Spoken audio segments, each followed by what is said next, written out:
네, 김용환입니다. 같이 말씀 묵상하겠습니다. 왜 우리는 듣지 못할까요? 사실 경청은 그렇게 쉬운 것이 아닙니다.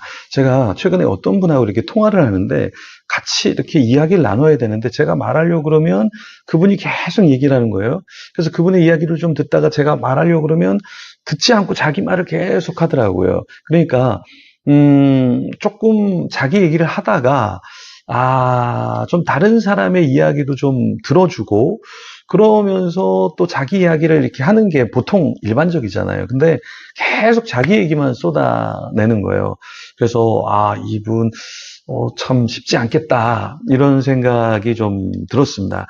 여러분, 가장 어려운 것 중에 하나가 사실은 듣는 거죠. 경청이죠. 그래서 마틴 부버라고 하는 관계에 대해서 책을 쓰고 관계에 대한 철학을 이야기했던 이 부버는 경청은 내가 듣고 싶은 것만 골라 듣는 자기 중심성을 버리고 상대의 존재를 있는 그대로 내 안에 모시는 수동적인 능동성을 갖고 있는 것이다. 이렇게 이야기했습니다. 그러니까 경청이라는 게 사실 수동적으로 듣는 것만 있어야 한다라고 생각하지만 그렇지 않고 수동적인 것 같지만 능동성, 어떤 능동성이요? 네, 자기 중심성을 갖고 듣고 싶은 것만 듣는 것도 아니고 말하고 싶은 것만 말하는 것도 아니고 상대의 존재를 있는 그대로 내 안에 모시는 그런 것이다. 이렇게 이야기했습니다. 자, 우리는 경청을 할 때 우리가 잘 못하는 이유가 있습니다. 특히 이제 목회자 또 연륜이 있는 사람이 경청을 잘 못한다고 해요. 왜 못하냐면 이미 다 아니까. 목회를 10년, 20년 해보면 저 사람이 이야기하려고 하는 거 이미 다 알아요. 어느 정도는 비슷한 케이스가 있기 때문에 그러니까 빨리 답을 주고 싶어 하죠. 이 경우는 이렇게 하시면 됩니다.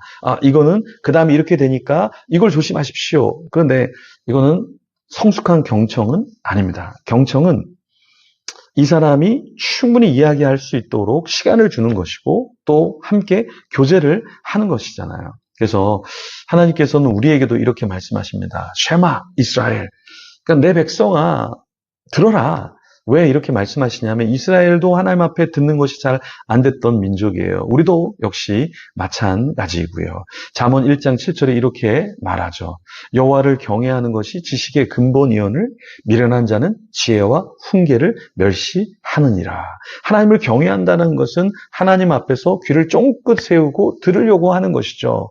근데 우리는 이것이 쉽지 않아서 잘 못합니다. 오늘 본문의 28장 23절에 이렇게 말씀하십니다. 너희는 귀를 기울여 내 목소리를 들으라. 자세히 내 말을 들으라. 자, 여기 들으라 라고 반복해서 말하는 것은 잘 안 듣고 있다라는 거죠. 자, 여러분 들어보세요. 선생님이 강사가 이렇게 말한다는 건 잘 듣고 있지 않다라는 거예요. 그래서 깨우는 거예요. 지금 하나님께서 내 목소리를 좀 들으면 좋겠어. 자세히 내 말을 좀 들으면 좋겠어. 우리에게도 말씀하시는 거죠. 왜 자세히 들으라고 말씀하셨을까요? 듣는 척 많은 척 하기 때문에 그런 것이죠. 하나님은 농사를 짓는 그 농부처럼 씨를 뿌리고 또 거기에 거름을 주고 무엇인가 열매를 맺기 위해서 자라게 하시는 분이에요. 그렇죠? 우리를 돌보시고 우리와 함께 하려고 하시는 그런 분이에요. 그런데 우리는 어떻습니까? 빨리 자라고 싶어 하죠. 또 해충이 없기를 원하죠. 그리고 그 농부인 하나님이 무엇을 원하시는지 어떤 열매를 맺는 그런 열매가 나무가 되어야 될지 잘 모릅니다. 그냥 내가 원하는 열매, 내가 원하는 그 자람, 그것을 성숙을 우리는 원하죠. 근데 하나님께서는 주님이 농부로서 우리에게 원하시는 것이 있죠. 네. 24절과 25절에 이러한 농부의 마음을 담고 있는데요. 파종하려고 가는 자가 어찌 쉬지 않고 갈기만 하겠느냐. 자기 땅을 개간하며 고르게만 하겠느냐. 지면을 이미 평평히 하였으면 소의 양을 뿌리며 대의 양을 뿌리며 소맥을 줄줄이 심으며 대맥을 정한 곳에 심으며 귀리를 그 가에 심지 아니하겠느냐. 하나님은 농부의 이 행위를 예로 들면서 인생의 길에도 지혜와 순서가 있어야 한다. 농부가 무엇인가를 할 때 체계적으로 하는 것처럼 때로는 갈기만 해야 될 것 같아요. 근데 그렇게만 해서는 안 된다. 하나님께서는 그 농부가 그 단계에 맞춰서 무언가를 하듯이 하나님도 그 백성을 막무가내로 뭔가를 하는 것이 아니라 하나님의 뜻에 따라서 드라이브를 거신다라는 거예요.